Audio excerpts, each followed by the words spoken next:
बहन देवकी का विवाह कंस ने वसुदेव जी के साथ किया। और जैसे ही विवाह हुआ, विवाह करके इतना उसको प्रेम बढ़ा, अपने आप ही विदा करने जा रहा था, तभी आकाशवाणी हो गई, देवताओं ने कह दिया, बोले कि जिस बहन को तुम विदा करने जा रहे हो इसी का 8वां गर्भ तुम्हारा काल होगा कंस। मृत्यु की बात पता चलते ही कंस ने जिस बहन को विदा करने जा रहा है, जिस बहन का कन्यादान किया, उसी के केश पकड़ लिए, तलवार निकाल करके जैसे ही वध करने लगा, वसुदेव जी ने चरण पकड़े, इससे तुम्हारा काल नहीं है, इसके पुत्रों से काल है। मैं वचन देता हूं जितने बालक होंगे सब तुमको दूंगा, तुम चाहो तो हमको बंदी बना लो, हम कहीं नहीं जाएंगे।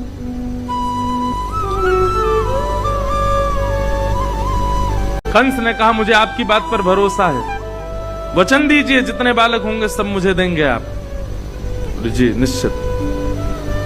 अब कथा ऐसी आती कि प्रथम पुत्र जब हुआ तो लेकर के वसुदेव जी जैसे ही कंस के पास गए तो कंस के हृदय में करुणा आ गई। कंस बुला रहे मेरा भांजा है, मेरी बहन का बेटा है और पहला बालक है, इसको आप रख लो। मेरा शत्रु तो 8वां बालक है, इससे मुझे भय नहीं है, इसको ले जाओ। तो जैसे ही वसुदेव जी ले जाने लगे, अच्छा देखो देवता जरूरी ऐसा नहीं है सारे काम अच्छे ही अच्छे करते हैं, कभी कभी बिगाड़ते भी हैं कामों को। देवताओं ने कहा, बोले नारद जी कंस की बुद्धि तो हमको सुधरी सुधरी सी दिखाई दे रही है, और कहीं कंस सुधर गया तो भगवान अपना आना स्थगित ना कर दें, आप जाके इसकी बुद्धि बिगाड़ो।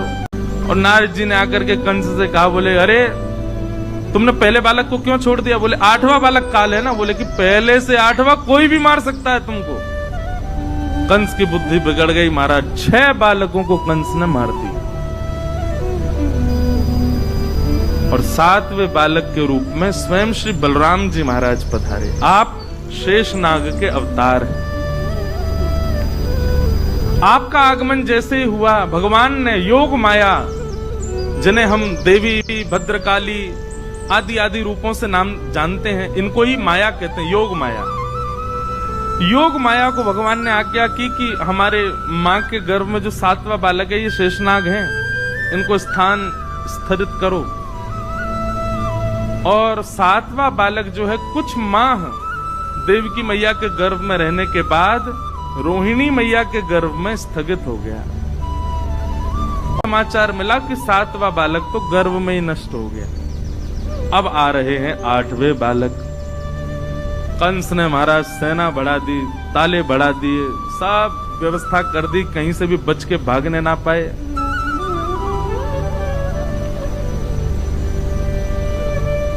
जिस दिन से ठाकुर जी गर्भ में आए, देवकी मैया इतनी सुंदर लगती हैं, इतनी प्यारी लगती हैं, भागवत में वर्णन है।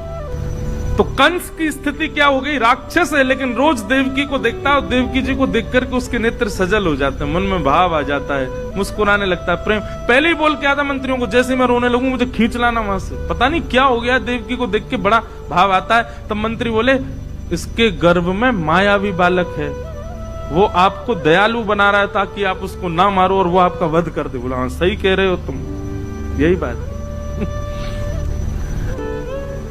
भादों का महीना, अष्टमी तिथि, मंदम मंदम जलधरा, जलधारा मंद मंद गिर रही है। और तभी चंदन की सुगंधी से पूरा विश्व महकने लगा। कंस के कारागृह में, मथुरा में देवकी मैया और वसुदेव जी हाथ जोड़ करके भगवान की प्रार्थना कर रहे हैं। और तभी देवकी मैया के गर्भ से एक दिव्य तेज प्रकट हुआ, अद्भुत तेज प्रकट हुआ। और उस तेज पुंज के विश्राम होते ही शंख चक्र गदा पद्मधारी श्रीमन नारायण श्री बाल कृष्ण प्रभु प्रकट हो गए। बोल बाल कृष्ण लाल की। अब अपने चित्त में दर्शन करो, ठाकुर जी की प्रकट होते ही झांकी कैसी है। तो कह रहे हैं तमद्भुतम बालकम, बालकम। ठाकुर जी छोटे से बालक ही हैं लेकिन अद्भुत बालक हैं। बोले भैया अद्भुत बालक कैसे हो गया? बोले क्योंकि ठाकुर जी की 2 भुजाएं नहीं थी जब प्रकट हुए, 4 भुजा वाले ठाकुर जी प्रकट हुए। और अद्भुत बालक क्यों हैं? बोले 4 भुजाएं भी खाली नहीं है, शंख चक्र गदा पद्म गर्भ से ही लेकर के ठाकुर जी प्रकट हुए हैं। बिल्कुल भी बड़े ठाकुर जी के स्वरूप का चिंतन मत करना, छोटे से लाल जी ही चतुर्भुज रूप में है, शंख चक्र गदा पद्म हाथ में धारण किया है, और पीतांबरम सांद्र पयोद सौभगम, ठाकुर जी पीतांबरी पहन करके, पीली धोती पहन करके प्रकट हुए, कपड़ा लत्ता पहन के आए लाल जी, पूरे तैयार श्रृंगार करके आए अपना, और गल सौभ कौस्तुभम, गले में कौस्तुभ मणि पहन रखी है, और छोटे से ही नन्हे से गोपाल जी हैं, कोई बड़े रूप में प्रकट नहीं हुए।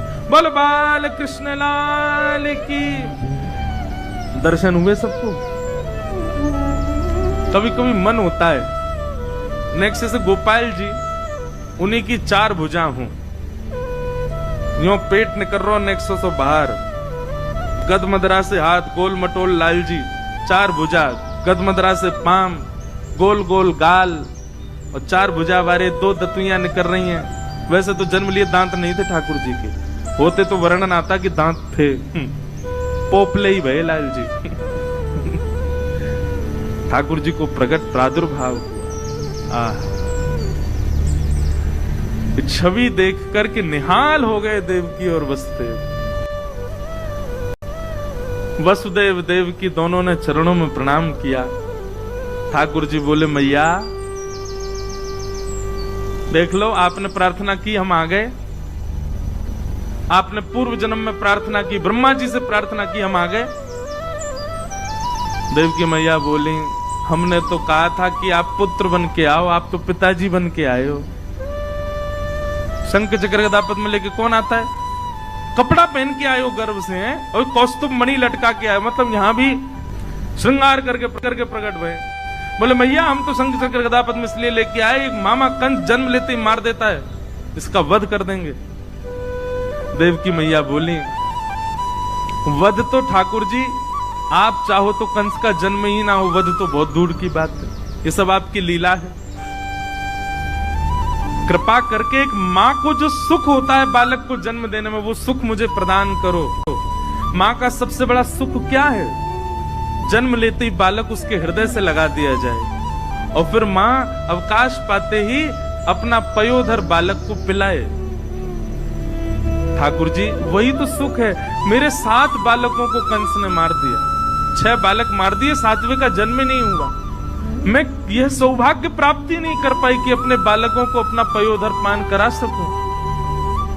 कृपा करके आप परब्रह्म मेरे यहाँ पुत्र बन के आए हो, छोटे से बालक बन जाओ, मुझे अनुभव करा दीजिए ना कि हाँ सच में आप बालक बन के आए हैं, मेरा पयोधर पान कर रहे हैं। ठाकुर जी बोले मैया 2 भुजा अंतर ध्यान कर देंगे, लत्ता कपड़ा सब उतार देंगे, बालक बन जाएंगे, लेकिन फिर याद रहे लीला करने के लिए फिर हमको समय चाहिए। 11 वर्ष 56 दिन के लिए हमको ब्रज भेजना, लीला करके बढ़िया माखन मिश्री खा के गोप ग्वालों के संग आनंद करके फिर आएंगे। प्रतीक्षा करनी पड़ेगी, तब आकर के हम महाराज कंस को वध करेंगे। मंजूर हो तो बताओ। तो मैया ने दूसरा भाव अपनाया, बोले क्षण भर का संयोग मिले, उसके बाद भले 11 वर्ष का वियोग मिले, कोई दिक्कत नहीं, आप गोद में आओ। ठाकुर जी ने अपनी 2 भुजा अंतर ध्यान कर ली, कौस्तुभ मणि अंतर ध्यान कर ली, और बताएं आज हरि देखे नंगम नंगा, सब वस्त्र उतार करके देखो खुद ही लेट गए, और लेट करके दोनों भुजा और हाथ उठा के रोने लगे। बन गए बालक। देव की मैया ने अब जन्म लेने से, जन्म लेकर के और अब तक का जो बीच का जितना भी भाव था, ठाकुर जी ने अपनी माया से सब अंतर ध्यान कर दिया। मैया को याद ही नहीं है, मैया को लगा अभी अभी बालक प्रकट हुआ है। तुरंत अपनी गोद में लेकर के अपने पयोधर का पान कराया। बहुत रुदन किया देव की मैया ने। ठाकुर जी ने पहले ही आज्ञा कर दी थी कि हमको ब्रज ले जाना। वसुदेव जी ने पूछा कैसे लेके जाना? बोले जैसे ही हम बालक बने, ये सूप है इसमें हमको बिठा देना, लेकर के सीधे ब्रज चलना। तो वसुदेव जी बोले इतने सारे सैनिक ताले लगे हैं, कैसे लेके जाऊंगा? ठाकुर जी बोले मेरी शरण ग्रहण कर लो, बंधन छोड़ने की जिम्मेवारी मेरी। वसुदेव जी ने जैसे ही ठाकुर जी को गोद में लिया, हाथ की हथकड़ियां खुल गईं, पैरों की बेड़ियां खुल गईं। ठाकुर जी को सूप में बैठा करके जैसे सिर पर धारण किया, चट चट चट सारे ताले खुल गए। सैनिक गहरी नींद में सोए हैं। भगवान बोले सारे बंधन खुल गए, लेके चलो हमको। और वसुदेव जी धीमी चाल से ठाकुर जी को लेकर के चल रहे हैं महाराज। आहा। जैसे ही ठाकुर जी बाहर पधारे मथुरा के कारागृह से, आकाश में देवता खड़े होकर के भगवान का दर्शन करें और देवताओं ने स्तुति गाई। सत्यमृतम सत्य परम त्रिसत्यम सत्यश्च योनिम निहितम च सत्ये सत्यस्य सत्यामृत सत्य नेत्रम सत्यात्मकम त्वाम शरणम प्रपन्ना। महाराज भागवत में तो इतना सुंदर वर्णन है कि आज हिंसक जीव भी आपस में मित्र हो गए। शेर भी दौड़ रहा है ठाकुर जी के दर्शन करने के लिए, हिरण भी दौड़ रहा है। तभी हिरण ने आकर के एक लात मारी शेर में, पीछे हट, मैं पहले करूंगा। शेर बोला मानता नहीं, तेरा मेरा ब्रेकफास्ट है तू। बोले आज भाई हमारे ठाकुर जी का जन्म हुआ है, आज दोनों भाव से दर्शन करेंगे। और दोनों मित्र बनकर दर्शन कर रहे हैं। सर्प मूसक एक साथ दर्शन कर रहे हैं। सर्प ने फन उठा दिया ऊपर की ओर, ऊपर चलना है ना ठाकुर जी, और उस फन के ऊपर मूषक खड़े होकर दर्शन कर रहा है। आज सबको ऐसा लग रहा है कि कोई हमारा शत्रु नहीं है। जिस दिन ठाकुर जी प्रकट हुए उस दिन ऐसी स्थिति, ऐसा स्वभाव हो गया। मंदम मंदम जलधारा गिर रही थी, तभी शेषनाग आए और पीछे से छतरी बना करके ठाकुर जी के पीछे चलने लगे। वसुदेव जी को इन सब भावों का अनुभव नहीं, वो तो ऐसे भाव साम्राज्य में चले, उनको पता ही नहीं चल रहा क्या हो रहा है।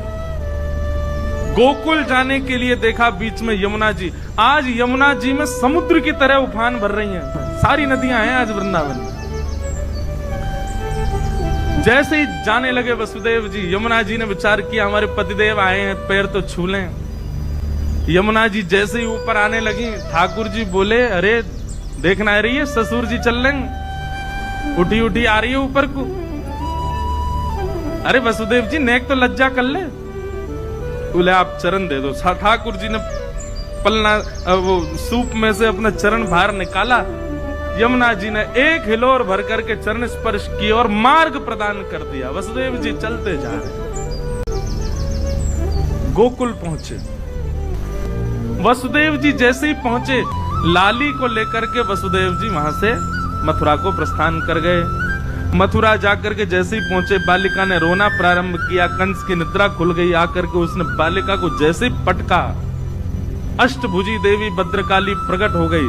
विंध्यवासिनी मैया विंध्याचल में विराजमान है, भगवान की बहन है वो। उन्होंने कंस को बताया कि भाई तुम्हारे शत्रु ने तो ब्रजमंडल में जन्म ले लिया है। उन्होंने कंस को बताया कि भाई तुम्हारे शत्रु ने तो ब्रजमंडल में जन्म ले लिया है।